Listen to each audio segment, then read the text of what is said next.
நம்ம இன்றைக்கி மஷ்ரூம் பிரியாணி எப்படி பண்ணுறதுன்னு பார்க்கலாம். அதுக்கு ஒரு பேனில் ஒரு 2 டீஸ்பூன் அளவு எண்ணெயும் 1 டீஸ்பூன் அளவு நெய்யும் சேர்த்துட்டு, இது உருகுனதுக்கப்புறமா இது கூட கல்பாசி இலையும் ஒரு பிரியாணி இலையும் நான் சேர்த்துக்கிறேன். இது கூடவே 1 கப் அளவு பெரிய வெங்காயத்தை ஸ்லைஸாக கட் பண்ணி சேர்த்துக்கலாம். கூடவே 2லேருந்து 3 பச்சை மிளகாயும் இஞ்சி பூண்டு பேஸ்ட்டும் சேர்த்துட்டு வதக்கி விட்டுக்கலாம். அதெல்லாம் நல்லா வதங்கினதுக்கப்புறமா 1 கப் அளவு தக்காளி சேர்த்து அதையும் நல்லா வதக்கி விட்டுக்கலாம். இப்போ எல்லாமே நல்லா வதங்கிருச்சு.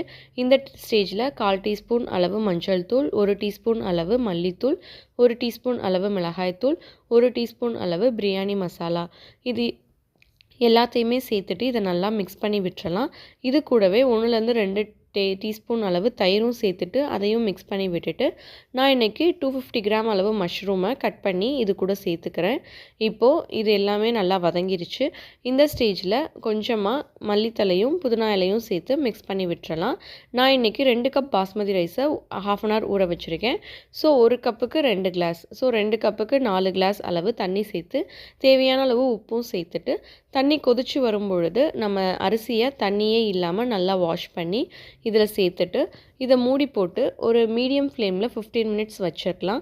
அவ்வளோதான். இப்போ 15 மினிட்ஸ் ஆயிடுச்சு. பாருங்கள், தண்ணி எதுவுமே இல்லாமல் ரொம்ப டேஸ்டியான மஷ்ரூம் பிரியாணி ரெடி ஆயிடுச்சு. இந்த ஸ்டேஜில் இன்னும் 1 டீஸ்பூன் அளவு நெய் சேர்த்துட்டு ஒரு 5லேருந்து 10 நிமிஷம் இதை நல்லா மூடி வச்சுருங்க. ஓப்பன் பண்ணாதீங்க, ஸ்விட்ச் ஆஃப் பண்ணிடுங்க ஸ்டவ்வையும். ஒரு 10 மினிட்ஸ்க்கு அப்புறம் நீங்கள் ஓப்பன் பண்ணி பார்த்தீங்க அப்படின்னா மஷ்ரூம் பிரியாணி ரொம்ப டேஸ்டியாக ரெடி ஆகிருக்கும்.